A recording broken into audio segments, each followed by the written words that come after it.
people. Haiti's post-earthquake landscape.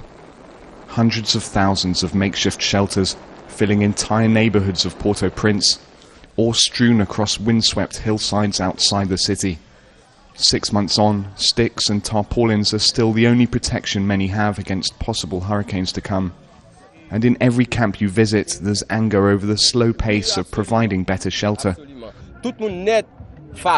Everyone here has had enough. We've seen nothing. This is going to be a disaster when the hurricanes come. Here, residents have demanded a showdown with the camp manager to ask why long-promised storm-proof shelters haven't appeared.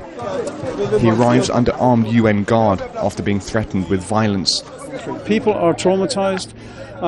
They've been hungry for 4 or 5 weeks. We're resolving those issues. Their future is uncertain. I think most people would react in a similar fashion if we were in this situation. Elsewhere in the country, some progress is being made, like these storm-proof shelters constructed by a Chilean NGO. But while they've built 40,000 like these since the earthquake in Chile, in Haiti their total tally is just 184. We should be working much faster than the way that we are working today. I know that there are a lot of problems, the land problems, the materials problems. It's not the same to work in Haiti than to work in Chile, but we should go more fast. And it's not just shelter. Everywhere you go in Port-au-Prince, reconstruction, rebuilding, even removing rubble from the streets seems to be proceeding at a crawl. While equipment shipped in months ago is gathering dust as companies await the green light to start undertaking work.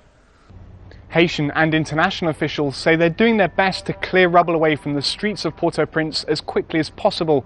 But with few major reconstruction contracts being handed out, there are scores of items of heavy machinery sitting idle in patches of wasteland around this city. Speaking to Al Jazeera, Haiti's Prime Minister acknowledged delays, but said Haiti was now past its emergency. We know that there is a lot of frustration, we share that frustration, but basically it's not really honest to talk about lack of leaderships in Haiti.